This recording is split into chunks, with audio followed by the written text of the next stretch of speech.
सध्या महाराष्ट्रामध्ये एका नावाची सर्वाधिक चर्चा आहे. ते नाव म्हणजे भोंदू बाबा अशोक खरात. पण या भोंदू बाबाचे जसजसे नेत्यांसोबत फोटो समोर येत आहेत ते बघून अनेकांचे डोळे विस्फारले आहेत.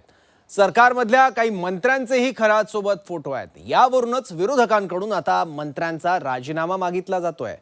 शिवसेना युबीटीचे खासदार संजय राऊत यांनी तर थेट उपमुख्यमंत्री एकनाथ शिंदेंच्या हकालपट्टीची मागणी केली आहे. बघूयात.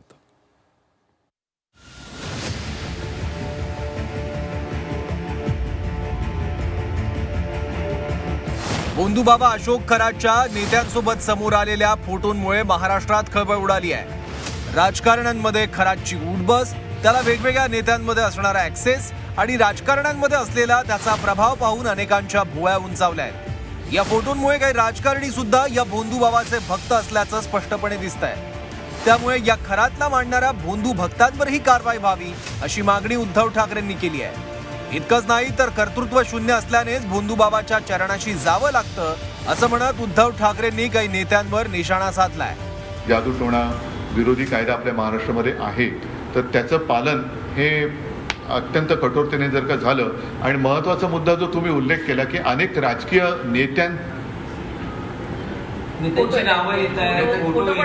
हा फोटो आणि नावच येत आहे, केंद्रातले नेते आहेत. याचा अर्थ तुम्हाला कळतोय ना की ज्यांचं काही कर्तृत्व नाही, कर्तृत्व शून्य नेते किंवा पुढारी आहेत, त्यांना असे मार्ग अवलंबावे लागतात. त्यांना अशा या ज्या काही भाकड कथा आहेत किंवा भोंदूगिरी आहे त्याचा आसरा एवढ्यासाठी घ्यावा लागतो कारण ते स्वतः भाकड आणि भोंदू आहे. हे भोंदू नेते त्यांच्यामध्ये कर्तृत्व नाही, स्वकर्तृत्वाने जे काही करू शकत नाही, अशा लोकांना ह्या सगळ्या अशा गोष्टींचा आसरा घ्यावा लागतो. या निमित्ताने गावोगावी असे भोंदू बाबा जर कोणी असतील आणि त्यांच्याकडे कोणत्याही पक्षाचा कोणताही नेता जात असेल तर त्याच्यावरती कारवाई झाली पाहिजे, अगदी ओम फट स्वाहापासून सगळ्यांवर. एकीकडे खरात सोबतच्या फोटोमुळे अनेक नेते अडचणीत आलेले आहेत. त्यात रुपाली चाकणकर यांना काल राजीनामाही द्यावा लागलाय. पण चाकणकर हे फक्त हिमनगाचं टोक आहे म्हणत इतर 9 मंत्रीही यात असल्याचं संजय राऊतांनी म्हटलं. तसंच एकनाथ शिंदे यांनी आमदारकीचा राजीनामा द्यावा किंवा त्यांचा राजीनामा घ्यावा अशी मागणी राऊतांनी केली आहे. तर काँग्रेसच्या यशोमती ठाकूरांनी ज्या मंत्र्यांचे खरात सोबत फोटो आहेत त्या सर्वांचे राजीनामे घ्यावे अशी मागणी केली आहे.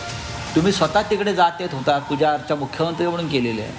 तुम्ही स्वतःही प्रायश्चित घेतलं पाहिजे. नसेल तर मुख्यमंत्र्यांना काय अधिकार आहे की नाही? तुम्ही एक बळी घेतला यातला त्या महिलेचा, आयोगाच्या अध्यक्षा, पण जे मोठे मासे आहेत त्यांच्यावर तुम्ही काय कारवाई करणार? एकनाथ शिंदेंनी त्यांच्या आमदारकीचा राजीनामा घेतला पाहिजे. एकनाथ शिंदे यांनी त्यांचा राजीनामा घेतला पाहिजे. एकनाथ शिंदे जर त्या पक्षाचे नेते असतील आणि त्यांचा जर अंधश्रद्धेवरती विश्वास नसेल तर ताबडतोब रुपाली चाकणकरांपाठोपाठ त्यांनी या मंत्र्यांचा राजीनामा घेतला पाहिजे. आणि एकनाथ शिंदे गटाचे जे मंत्री अशा कृत्यांमध्ये सहभागी आहेत त्यांच्या संदर्भात एकनाथ शिंदे यांनी त्यांची भूमिका स्पष्ट केली पाहिजे. माझं असं मत आहे की त्यांनी राजीनामा दिला, चांगली गोष्ट आहे. त्यांनी पहिलंच द्यायला पाहिजे होता राजीनामा. आरोप जेव्हा झाले तेव्हाच द्यायला पाहिजे होता. आणि त्यांच्या सकट अजून भरपूर सारे मंत्री त्या ठिकाणी आहेत, त्यांचे पण राजीनामे व्हायला पाहिजे. दीपक केसरकर त्या ठिकाणी होते, त्याच्यामध्ये 7-8 मंत्री आहेत. चंद्रकांत दादांचं नाव त्या ठिकाणी येत आहे. तर हे सगळे कोणचे नाव आहेत? होम मिनिस्ट्रीला मी सांगायची गरज नाही आहे की कोणचे नाव आहेत. कोणाकोणाचे व्हिडिओ आहे, कोण जाऊन तिथे ते पाद्यपूजन करत होतं, त्यांचे सगळ्यांचे नावं घ्या आणि त्यांना राजीनामा द्यायला लावा. इतकंच नाही तर फडणवीसांचं सरकार पाडण्यासाठीही काही विधी झाल्याचा खळबळजनक आरोप राऊतांनी केलाय. वीर सावरकरांच्या विचारांशी प्रतारणा करणाऱ्या या भोंदू बाबाच्या मंत्र्यांना देवेंद्र फडणवीस यांनी बाहेरचा रस्ता दाखवायला पाहिजे. भोंदू बाबाचं जे काही स्थान आहे त्या ठिकाणी देवेंद्र फडणवीस यांचं सरकार उलथवण्यासाठी काही विधी चालले होते, ते उघड झाल्यावरती या धाडी वगैरे पडलेल्या आहेत. विरोधकांच्या निशाण्यावर प्रामुख्यानं एकनाथ शिंदे हे दिसत आहेत. तर यावरून नेत्यांना, मंत्र्यांना, अनेक लोकांना भेटावं लागतं, त्यामुळे त्यातले बरेच फोटोही काढतात असं उत्तर प्रताप सरनाईकांनी दिलंय.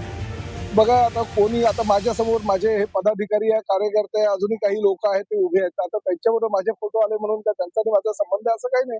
लोकप्रतिनिधी किंवा राजकीय पक्षाचे नेते म्हणून आम्ही फिरत असताना अनेक लोकांबरोबर फोटो काढावे लागतात, सेल्फी काढावे लागतात. त्यातला तो फोटो असेल, मग त्यावर काय असं विशेष असं काहीच नाहीये. आता अनेक नेत्यांचे खरात सोबतचे फोटो हे काही दौऱ्यातले गर्दीतले नाही आहेत, तर निवांत वेळ काढून झालेल्या भेटीचे आहेत असं हे फोटो बघणाऱ्यांना तरी दिसतंय. असो, तर यावरून नवनाथ बन यांनी मविया सरकारवरच टीका करत राऊतांवर निशाणा साधला. तर भोंदूबाबासोबत अमित शहांचाही फोटो आहे असं म्हणून त्यांच्यासोबत शहांचा संबंध आहे असं म्हणणं चुकीचं असल्याचं शिरसाट म्हणाले. उद्धवजी ठाकरे मुख्यमंत्री असताना महाविकास आघाडी सरकारनं याच भोंदू बाबासाठी पायघड्या घातल्या. सरकारनं विशेष GR या भोंदू बाबासाठी काढला होता.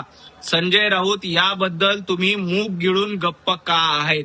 या भोंदू बाबाने सरळ सरळ सरकारकडनं एवढा मोठा GR काढून घेतला आणि उद्धव ठाकरे त्यावेळेला मुख्यमंत्री होते. मग तुमचं भोंदूगिरीबद्दलचं प्रेम आहे का, हे एकदा संजय राऊतांनी सांगितलं पाहिजे. संजय राऊतांना याबद्दल प्रश्न विचारला असताना संजय राऊतांची दातखिळी बसलेली आहे आणि ते मूग गिळून गप्प बसले. एकनाथ शिंदे साहेब असतील किंवा अमित शहा साहेब असतील किंवा इतर कोणी नेते असतील, त्यावेळेला हे प्रकरण कधी उघडकीस आलं का, हे आता कळायला लागलेलं आहे. म्हणून जोपर्यंत प्रकरण नाही, म्हणून हे अंधारातले प्रकार जेव्हा उजेडात येतात त्या टायमाला आपण आपल्याकडून सुद्धा आपण चुकीच्या माणसाला भेटलो त्याचा पश्चाताप आम्हालाही होतो.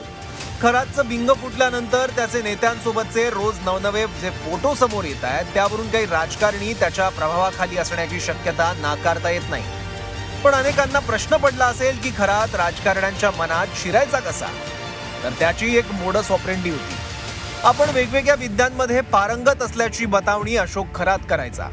कथित विद्या अवगत असल्यानं भूतकाळ आणि भविष्य सांगायचा. यामुळे अनेक प्रभावशाली माणसं खरात सोबत जोडली गेली. यातल्याच काही लोकांनी खरातच्या नेत्यांसोबत भेटी घडवल्या. आता पहिल्या भेटीतच समोरच्यावर छाप पाडण्यात अशोक खरात चांगलाच वाकबगार. नेत्यांच्या आयुष्यातली गुपितं, भूतकाळातले काही प्रसंग सांगितल्यानं अनेक जण त्यामुळे अवाक व्हायचे. आयुष्यातले काही प्रसंग सांगितल्यानं खरातबाबत आपोआप श्रद्धा निर्माण व्हायची. मग काही नेते वेगवेगळ्या समस्यांसाठी खरातचा सल्लाही घ्यायचे. खरातला एका नेत्यामुळे मग दुसरा नेता भेटायचा आणि फुकटची माउथ पब्लिसिटी व्हायची.